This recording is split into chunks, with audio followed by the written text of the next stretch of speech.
안녕하세요. 오늘은 여름이 꼭 나쁜 계절만은 아니다 라는 주제로 이야기를 해볼까 합니다. 많은 분들이 이 여름을 참 싫어합니다. 식물을 키우는 분들한테서만 그런가요? 저 같은 경우는 여름을 그렇게 썩 좋아하지는 않는데요. 다육이를 키우고서부터는 더 여름을 그렇게 좋아하지는 않습니다. 그러나 이 여름이 꼭 나쁜 것만은 아닌데요. 처음 다육이를 시작했을 때는 이 다육이에 대한 특징을 몰라서 여름에 참 많이 죽이기도 했습니다. 특히 이 햇살을 조금이라도 더 보여주기 위해서 창가 바로 햇살이 가장 잘 들어오는 창가 측에 놓았다가 여름에 화상으로 다 죽인 경우도 있고, 물을 주고 환기를 시키지 않아서 무름병으로 죽이기도 하고, 그렇게 매해 이제 죽어나가는 다육이가 참 많았습니다. 그렇지만 이제는 어느 정도 다육이의 특징을 알았고, 특히 이제 여름 같은 경우는 수시로 이제 그냥 이 아이들을 보호해야지라는 생각만 가지고 있는 건 아니고요. 관찰을 합니다. 이 다육이는 가지각색의 이름을 가지고 있는, 그리고 성장하는 특징이 전혀 다른 아이들로 구성이 되어 있습니다. 한 가지 이제 품종을 가지고 다육이를 키운다 그러면 큰 문제가 되지 않지만, 여러 종류의 아이들을 키우다 보니까 각각 크는 환경이 전혀 다릅니다. 그럴 때마다 이제 성장하는 계절에는 이게 문제가 안 됩니다.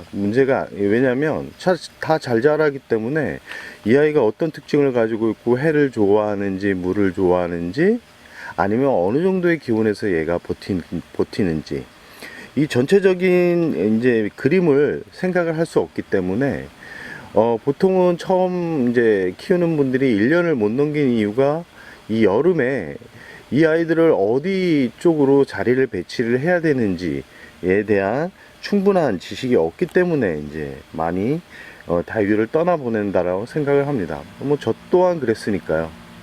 그래서 저는 이상하다, 이제 왜 다육이는 1년을 넘기기가 힘들지? 라는 이제 궁금증을 가지고, 특히 여름에 이제 죽어나가는 아이들을 위주로 이제 정리를 해보았습니다.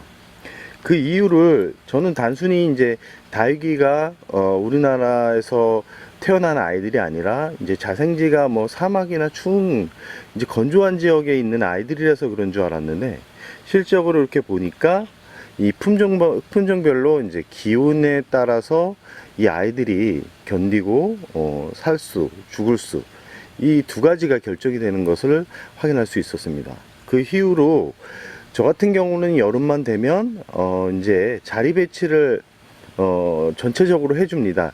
이제 어떤 품종들은 직광에 강하기 때문에 그냥 둬도 되지만, 방울복랑금이나 아니면 이제 미인, 그리고 뭐 샴페인 같은 이제 여름에 약한 아이들 같은 경우는 대체적으로 강하게 햇살이 들어오는 게 아니라 은은하게 바람이 잘 통하는 곳에다가 두고 키웁니다.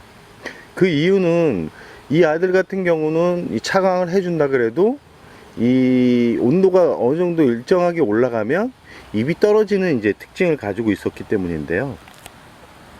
특히 이제 환엽 블러처스 같은 경우는 매번 말씀드리지만, 정말 우리나라 기후에 전혀 맞지 않는 그런 품종 중에 하나입니다.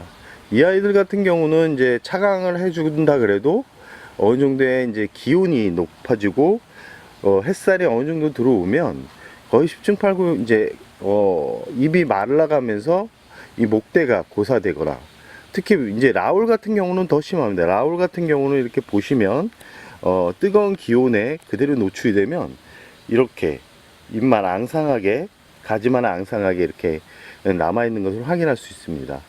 이런 아이들 같은 경우는 라울, 뭐 환엽 블러처스, 아니면 방울복랑금. 근데 이상하게 또 원종복랑금은 또 강합니다. 이 같은 금인데도 강하기 때문에 방울복랑금과 원종복랑금을 같이 돌 필요성은 없다라고 생각을 합니다. 이렇게 약한 아이들은 여름에 잘 보십시오. 자기 집의 환경을 어느 정도 이렇게 관찰을 하셔야지만 다육이를 잘 키울 수 있습니다. 이건 전제 조건이거든요.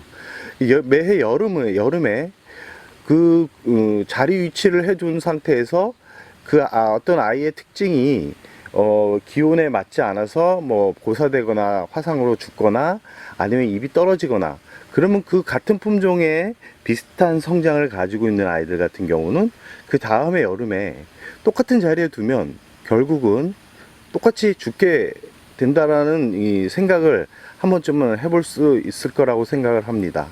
이렇듯 여름은 꼭 나쁜 것만은 아닙니다. 어떻게 보면 아이들이 한 번은 쉬어갈 수 있는 계절이긴 하지만 너무 더워서 이제 그게 좀 힘들다는 게 단점이죠. 끝으로 여름은 너무 두려워할 필요성이 없는 계절이라고 말씀드리고 싶습니다. 뭐 저도 뭐 여름이 두렵다 매일 이렇게 말씀을 드리지만 실질적으로 여름에 이렇게 죽어서 나가는 아이들은 1000개 중에 뭐 4~5개 정도 이제 죽어 나가는데요. 뭐 죽는 아이들은 어쩔 수 없는 거고 나머지 아이들이 건강하게 살 수 있다는 것만 해도 여름이 그렇게 크게 문제가 되지는 않는다라는 말씀을 드리고 싶습니다. 그러나 다육이를 처음 키우시는 분들은 아마 여름을 어떻게 놔야 될지, 물을 어떻게 주어야 될지 이런 고민들을 많이 할 텐데요. 가끔은 베란다 거리대에 아이들 상태를 잘 살피시기 바랍니다. 그리고 이 품종에 따라 같은 환경이라 그래도 이 자라는 특징이 다르기 때문에 매해 죽는 자리면 그쪽 자리에는 좀 여름에 강한 식물을 놓는 것을 추천드립니다. 그럼 오늘의 영상 여기서 마무리할까 합니다.